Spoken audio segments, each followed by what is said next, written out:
The year is 2006. Picture this, a sunny day in San Diego, California. The iconic Shamu Stadium at SeaWorld is buzzing with anticipation. Families, tourists, and animal lovers alike have flocked to witness the spectacle of the BeastThe show. A dazzling performance featuring majestic killer whales and their dedicated trainers. The air is thick with excitement, the smell of popcorn, and the faint mist of salt water. Among the many trainers who graced the stage at Shamu Stadium, one name stands out: Ken Peters, a seasoned veteran with over a decade of experience working.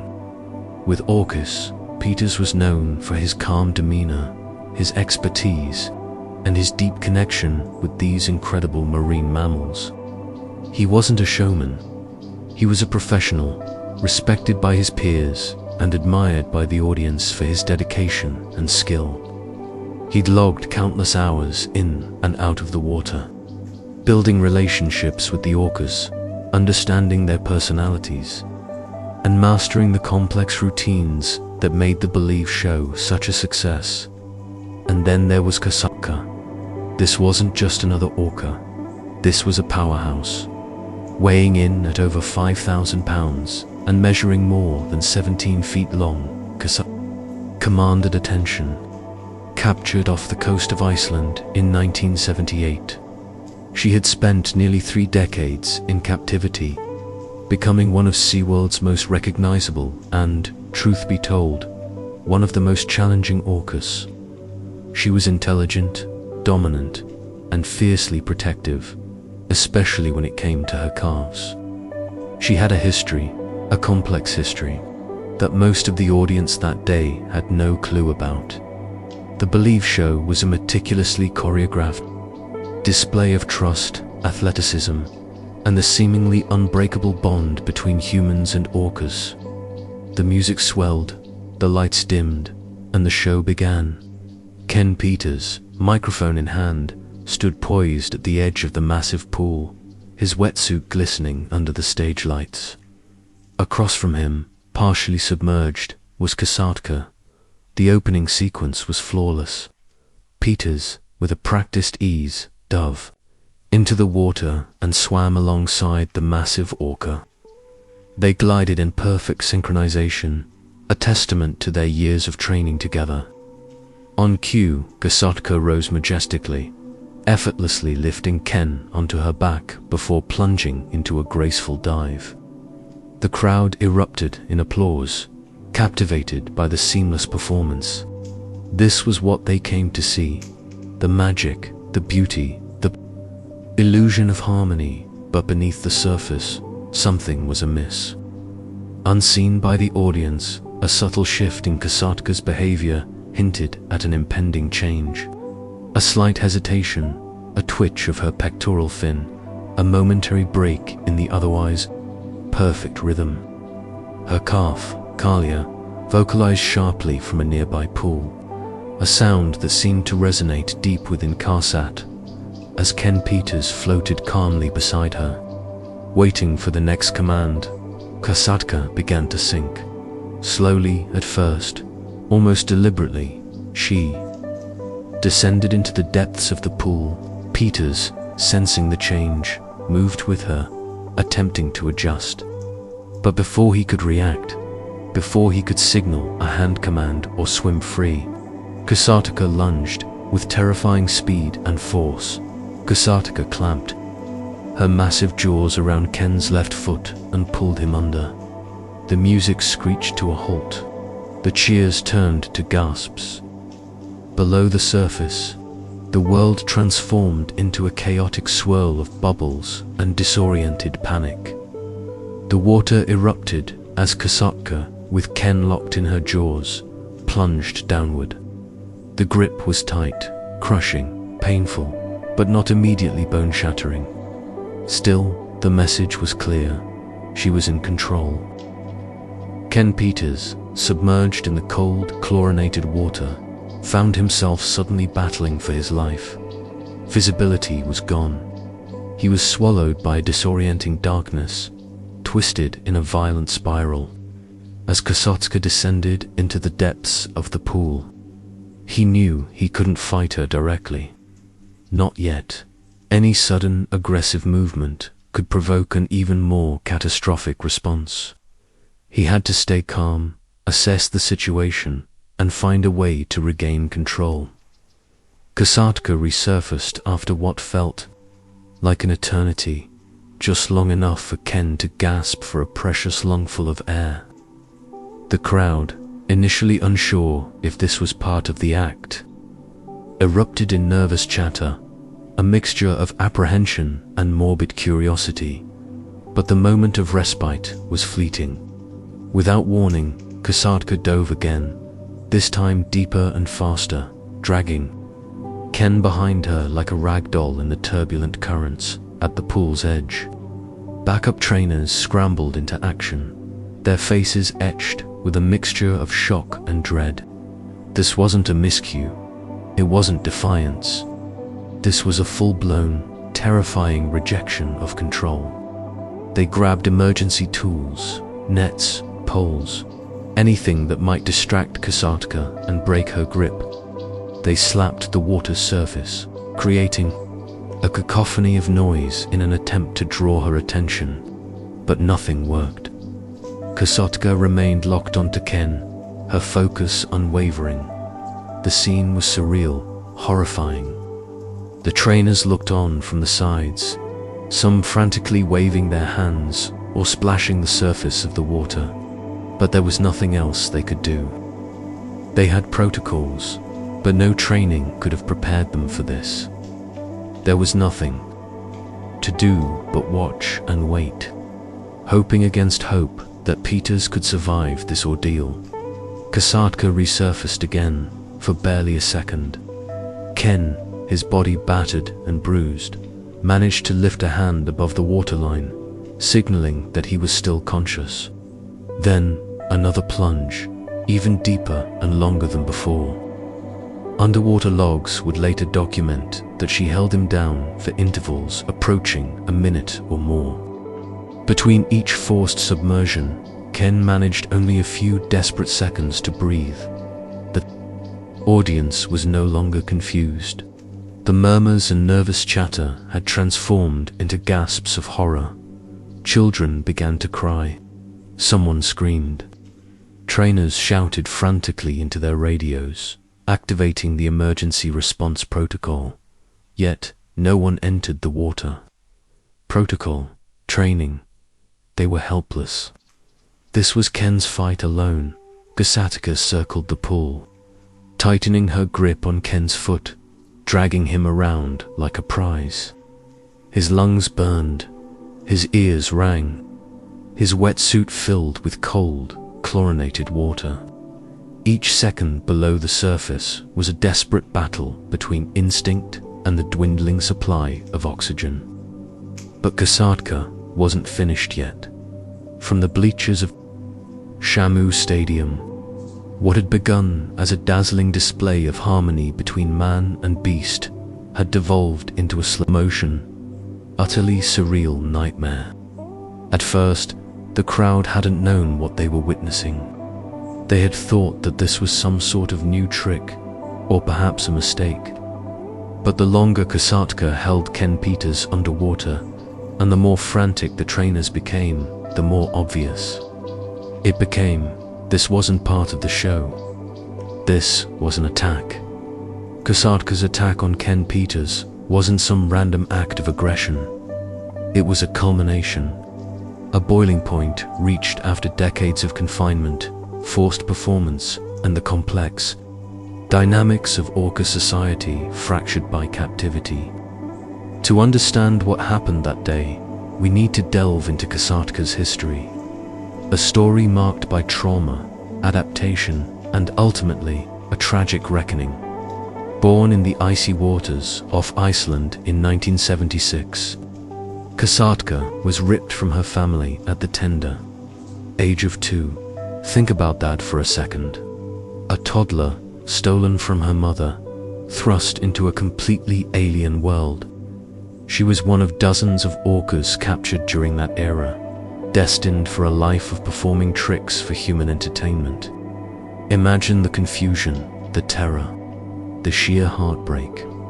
Her new home was SeaWorld San Diego, the vast ocean replaced by a concrete tank. The intricate social bonds of her pod severed. From the moment she arrived, Kasatka was subjected to a relentless training regime. Learn the routines, obey the commands, perform for the crowds. It was a constant cycle of pressure, reward, and confinement. And while she learned, she also adapted. Orcas are incredibly intelligent, capable of learning complex behaviors. But that intelligence doesn't erase their wild instincts, their innate need for freedom and social connection. Kasatka was forced to navigate a world that was fundamentally unnatural to her. A world where her needs were secondary to the demands of the show. Now let's be clear.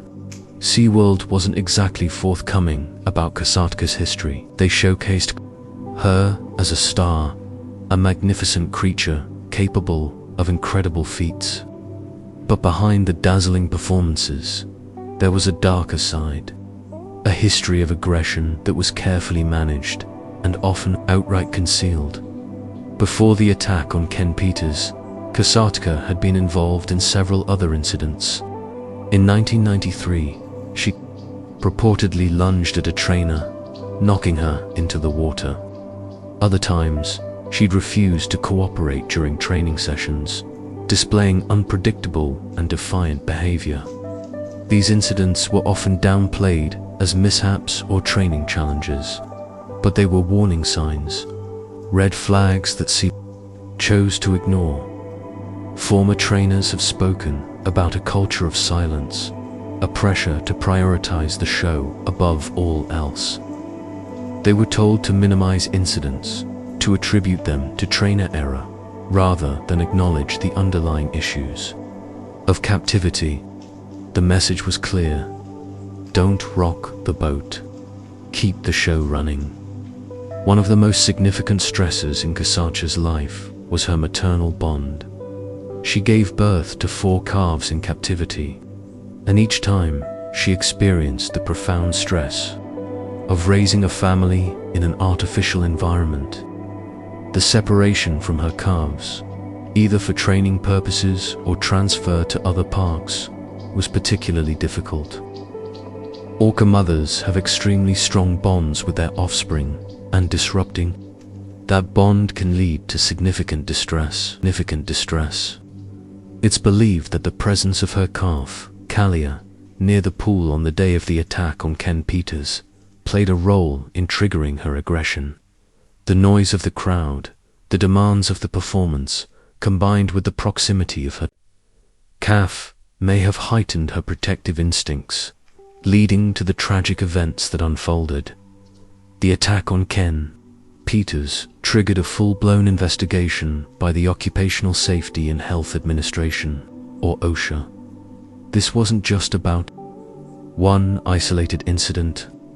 OSHA wanted to know why this happened. What was SeaWorld doing to protect its trainers? What were the risk factors involved in working with killer whales in captivity? The OSHA investigation uncovered a wealth of information about Kasatka's history, her behavior, and the overall safety protocols at SeaWorld. It revealed a pattern of incidents, a culture of downplaying risks, and a lack of adequate protection for trainers. The investigation also shed light on the psychological toll of captivity on orcas, highlighting the stress factors that could contribute to aggression. Internal documents revealed that SeaWorld staff were aware of Kasatka's unpredictable nature, and trainers were warned to be cautious when working with her, particularly when she was separated from her calf or under stress. Despite this knowledge, SeaWorld continued to allow trainers to perform close-contact water work with Kasatka without implementing adequate safety measures. OSHA ultimately concluded that SeaWorld had willfully violated workplace safety laws by exposing trainers to the risk of serious injury or death. They fined SeaWorld $75,000 and issued a number of citations, including a requirement that SeaWorld implement physical barriers between trainers and orcas during performances. This ruling was a watershed moment. It marked a significant shift in the way orcas were treated in captivity and raised serious questions about the ethics of keeping these intelligent and complex creatures in marine parks. The OSHA investigation wasn't just about Kasatka and Ken Peters. It was about the systemic failures that led to the attack and the broader implications for the marine park industry. It set the stage for a long and contentious battle between SeaWorld and animal rights activists, a battle that would ultimately lead to profound changes in the way orcas are kept and displayed. The immediate aftermath of the attack on Ken Peters was a whirlwind of flashing lights, frantic medical attention, and stunned silence. He was rushed to a local hospital, his left foot a mangled mess of torn flesh and exposed bone. Doctors worked tirelessly to repair the damage, but the physical scars would remain a permanent reminder of that terrifying day. While Peters began his long and arduous journey of physical recovery, a different kind of battle was brewing behind the scenes. SeaWorld found itself in the crosshairs of a full-blown investigation by the Occupational Safety and Health Administration, or OSHA. This wasn't just a routine inquiry. OSHA's presence signaled a serious concern about workplace safety and the potential for significant repercussions. The agency's investigators descended on SeaWorld San Diego, poring over internal records, interviewing trainers, and meticulously reconstructing the events that led to the attack.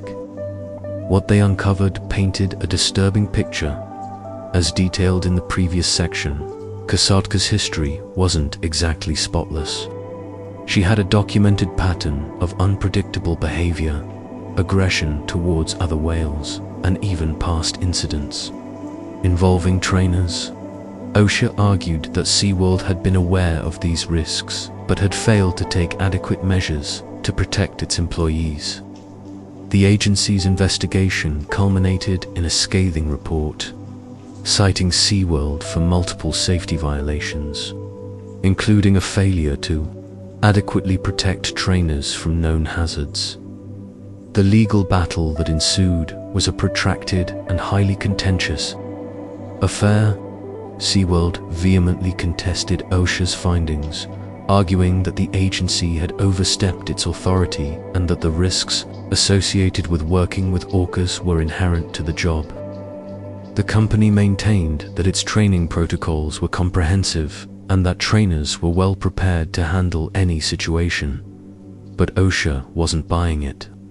They presented a mountain of evidence, including internal memos, incident reports, and expert testimony, to support their claims that SeaWorld had prioritized entertainment over safety. The legal wrangling dragged on for years, with appeals and counter-appeals bouncing through the courts. Ultimately, OSHA prevailed, and SeaWorld was slapped with a hefty fine. More importantly, the ruling imposed strict new regulations on the company, effectively banning trainers from having close contact with orcas in the water without physical barriers. This was a game-changer. Water work, the heart and soul of SeaWorld's orca performances, was now relegated to the past. But the consequences of the attack extended far beyond the courtroom. The incident had a devastating impact on SeaWorld's reputation. Public perception of the company, once overwhelmingly positive, began to sour. Animal rights activists seized on the attack as further evidence of the inherent cruelty of keeping orcas in captivity. Attendance at SeaWorld parks plummeted, and the company's stock price took a nosedive. Then came Blackfish, the 2013 documentary, which prominently featured the attack on Ken Peters, served as a watershed moment in the debate over orca captivity. The film presented a compelling and emotional case against SeaWorld, accusing the company of mistreating its animals and covering up the dangers of working with killer whales. Blackfish ignited a firestorm of controversy, galvanizing public opinion against SeaWorld and further tarnishing its image. The documentary's impact was undeniable. Celebrities boycotted SeaWorld, schools cancelled field trips, and major corporations severed ties with the company. Under immense pressure, SeaWorld was forced to make a series of concessions. In 2016, the company announced that it would end its captive orca breeding program and phase out its theatrical orca shows. It was a stunning reversal for a company that had long defended its practices. The attack on Ken Peters and the events that followed had a profound and lasting impact on the marine park industry as a whole. It sparked a global conversation about the ethics of keeping intelligent and social animals in captivity. Other marine parks around the world began to reevaluate their practices, and some even made the decision to release their captive orcas back into the wild, while SeaWorld attempted to rebuild its image and move forward. The shadow of the attack on Ken Peters continued to loom large. It served as a constant reminder of the risks inherent in keeping these powerful creatures confined and the potential consequences of prioritizing entertainment over animal welfare. The incident became a turning point, marking the beginning of the end of an era at SeaWorld and ushering in a new era of greater awareness and scrutiny of the marine park industry. The story of Ken Peters and Kasatka is a cautionary tale, a stark reminder that even the closest relationships between humans and animals can be shattered in an instant, leaving scars that may never fully heal. It's a story that continues to resonate today, shaping the way we think about orcas in captivity and the ethical responsibilities we have to protect them.